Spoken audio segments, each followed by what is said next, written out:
Bonjour tout le monde. Dans ce tutoriel, on verra comment crypter et décrypter des données avec Management Studio de SQL Server. On va travailler sur une table un peu sensible, c'est la table Credit Card du schéma Sales de ma base de données AdventureWorks 2008. Crypter des données, c'est les rendre illisibles. Et pour les crypter, vous devez insérer ou plutôt définir un mot de passe. Et pour pouvoir décrypter ces données, vous devez avoir le mot de passe exact avant de les décrypter. Sinon, vous ne pouvez rien voir. Ou plutôt, vous allez voir que des valeurs qui sont sous format binaire. Donc, je commence par exemple avec la base de données AdventureWorks. Voilà, Use AdventureWorks 2008. Voilà, mon contexte a été actualisé. Je vais voir les données de ma table Credit Card de mon schéma Sales. Comme vous voyez, la troisième colonne Card Number contient des valeurs qui sont lisibles. Et ça, je ne le veux pas. Donc, je dois procéder au cryptage. Pour ce faire, on va ajouter une colonne qui va recevoir les numéros de carte cryptés de cette colonne Card Number. Donc pour ce faire, je vais utiliser la clause alter table, add colonne. Donc je répète, alter table, sales.creditcard, en ajoutant avec la clause add card number crypté, c'est le nom de la colonne que je vais ajouter avec un type de données var binary 255. J'exécute, commande réussie. Maintenant, je vais tester la présence de cette nouvelle colonne. Voilà la colonne que je viens de créer.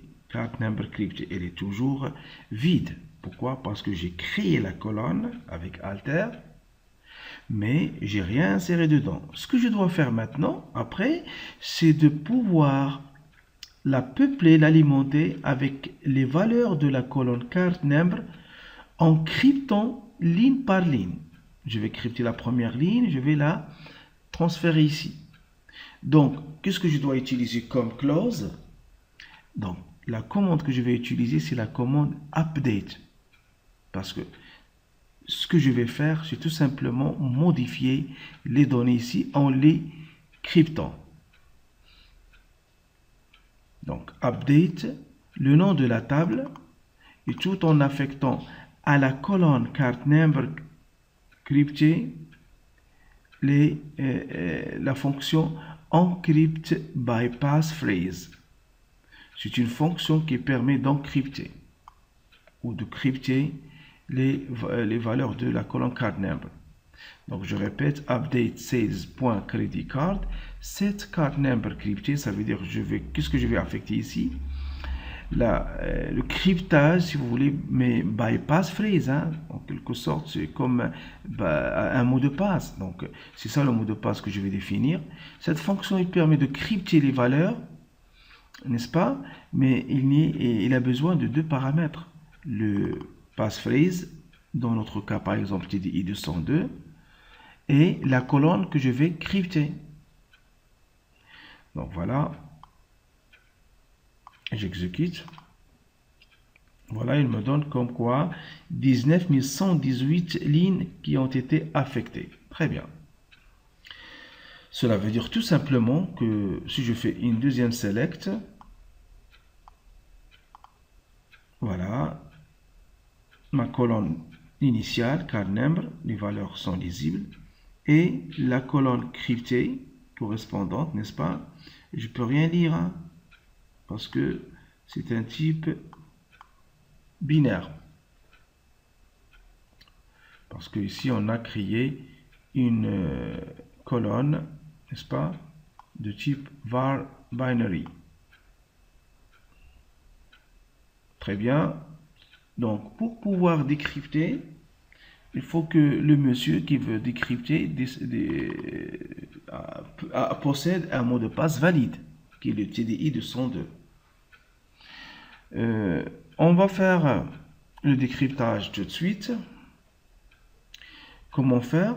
On aura besoin, si vous voulez, de 3 colonnes. La première colonne, c'est la colonne initiale que j'ai cryptée plutôt. La deuxième colonne, card number crypté, c'est la colonne après avoir fait le cryptage. Et la troisième colonne, c'est quoi? C'est card number décrypté. C'est une colonne que je vais obtenir après avoir fait le décryptage. Mais le décryptage nécessite que je connaisse d'abord le mot de passe et puis la colonne qui a été cryptée. Sauf, il y a un petit détail qu'il faut savoir, c'est que dans la table credit card, la colonne card number, elle est de type nvarchar. Sauf que card number crypté, elle est de type var binary 255. Donc pour pouvoir décrypter en une colonne de type varchar, la colonne d'origine, je dois faire une conversion. Donc je vais convertir ce format nvarchar quoi?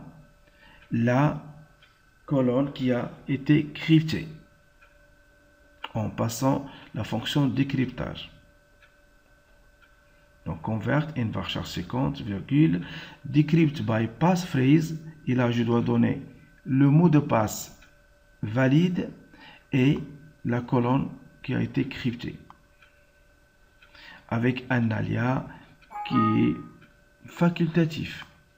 Par exemple, dans notre cas, as card number decrypt from sales.creditcard. Je sélectionne et exécute et voilà, le résultat est bon. La colonne d'office d'origine, la colonne après avoir crypté en spécifiant un mot de passe TDI 202 et la fonction encrypt by passphrase et la colonne que j'ai cryptée. Et aussi la dernière colonne, vous voyez la virgule, la dernière colonne qui contient un alias card number decrypt, qui contient quoi? Qui contient tout simplement le décryptage de la colonne card number cryptée tout en convertissant vers son format original, nvarchar de 50, n'est-ce pas? Nvarchar 50, pardon, donc ici je dois faire 25, non 25, mais c'est pas grave. Donc il y a des mémoires en plus. Et bien sûr un mot de passe valide, le même que j'ai défini pendant le cryptage. Et voilà. Supposons maintenant que le monsieur qui veut décrypter, il a oublié le mot de passe, par exemple il a fait n'importe quoi. Donc regardez ce qui se passe. Voilà, il ne donne rien que de nul. Donc il doit avoir vraiment un mot de passe valide. TDI 202 par exemple. Je refais ça, exécuter et voilà, ça marche. Je vous remercie pour votre attention et à la prochaine vidéo, Inch'Allah.